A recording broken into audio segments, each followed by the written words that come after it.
Halo, video ini saya ingin presentasi tentang kondisi proses pembelajaran dengan mata kuliah belajar dan pembelajaran. Sebelum saya ingin memulainya, saya ingin memperkenalkan diri saya.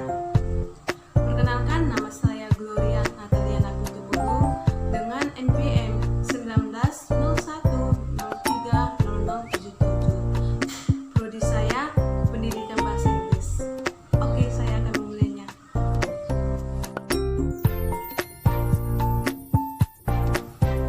Kondisi proses pembelajaran. Pertama, pengertian kondisi proses pembelajaran. Kondisi proses pembelajaran adalah suatu keadaan yang dapat mempengaruhi proses dan hasil belajar siswa. Definisi yang lain tentang kondisi proses pembelajaran adalah suatu keadaan yang mana terjadi aktivitas pengetahuan dan pengalaman melalui berbagai proses pengolahan mental. Kondisi proses pembelajaran terbagi atas 4 kelompok, yaitu: pertama, tujuan pembelajaran. Tujuan pembelajaran pada hakikatnya mengacu pada hasil pembelajaran apa yang diharapkan. Yang kedua, bidang studi atau disiplin ilmu. Bidang studi adalah aspek-aspek suatu bidang ilmu yang dapat memberikan landasan yang berguna sekali dalam strategi pembelajaran. Yang ketiga, kendala. Kendala adalah keterbatasan sumber-sumber seperti waktu, media, personalia, dan uang. Kendala seringkali ditemukan seorang pendidik dalam menjalani kegiatan belajar dan pembelajaran. Yang keempat, karakteristik peserta didik.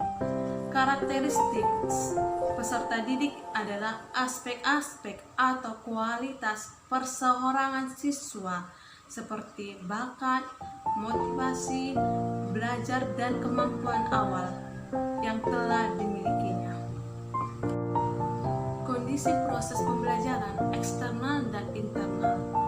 Dalam proses belajar, bila seseorang tidak mendapatkan suatu peningkatan kualitas dan kuantitas kemampuan, maka orang tersebut sebenarnya belum mendapatkan proses belajar, atau dengan kata lain, ia mengalami kegagalan dalam proses belajar.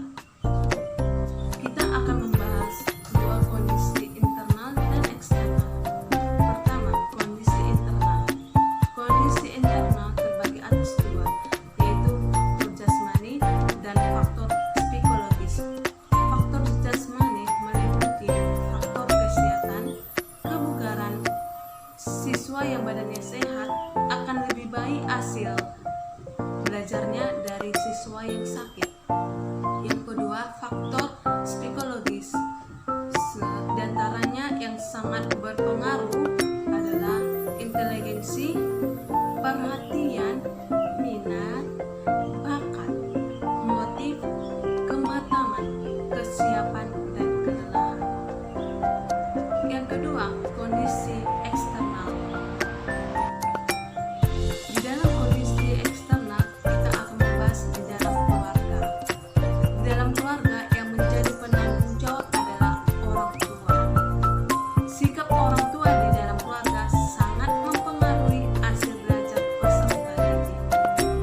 Yang kedua, faktor sekolah.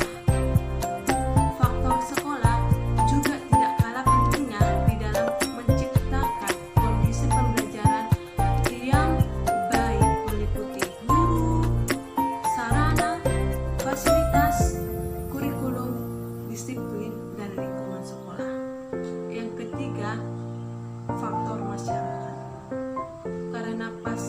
Karena peserta didik hidup di tengah-tengah masyarakat, maka lingkungan masyarakat sangat berpengaruh bagi peserta didik. Berdasarkan pendapat Jenner di atas, maka kita dapat menyiasati kondisi belajar itu, seperti pemberian motivasi, menciptakan suasana belajar yang menyenangkan, membuat lingkungan belajar yang menggairahkan dengan dinding ditempeli dengan gambar-gambar atau hiasan-hiasan yang indah. Yang terakhir, mengadakan refreshing atau menghilangkan rasa jenuh. Yang ketiga, kita akan membahas kondisi untuk belajar keterampilan intelektual dan strategi. Kondisi untuk belajar keterampilan intelektual dan strategi ada 5 macam. Pertama, keterampilan intelektual merupakan hasil pendidikan formal, kemampuan dalam mentransformasikan simbol tertulis menjadi kata yang diucapkan. Yang kedua, strategi kognitif merupakan kemampuan internal mahasiswa atau siswa sebagai paduan dalam berpikir, belajar, memecahkan masalah yang baru sama sekali. Yang ketiga, informasi verbal merupakan suatu komponen prasyarat dalam usaha mempelajari kemampuan-kemampuan yang lain.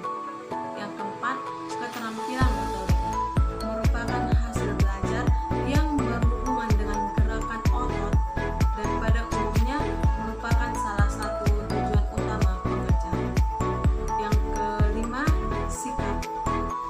Keadaan internal seseorang yang dapat mempengaruhi tingkah lakunya terhadap suatu objek atau kejadian di sekitarnya.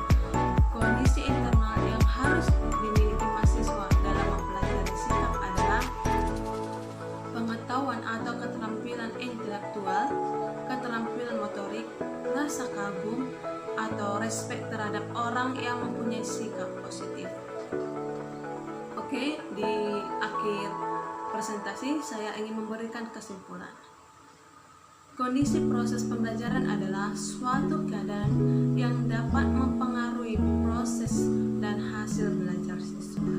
Dalam proses belajar, apabila seseorang tidak mendapatkan suatu peningkatan kualitas dan kuantitas kemampuan, maka orang tersebut sebenarnya belum mengalami proses belajar, atau dengan kata lain, dia mengalami kegagalan dalam proses belajar. Beberapa faktor juga mempengaruhi kondisi belajar eksternal dan internal. Faktor tersebut harus diperhatikan secara seksama bila ingin tercipta kondisi belajar yang optimal. Dengan kata lain, ilmu yang didapat atau informasi belajar yang diterima tergantung dari bagaimana kondisi belajarnya. Maka dari itu, kondisi belajar sangat penting dalam suatu aktivitas belajar. Oke,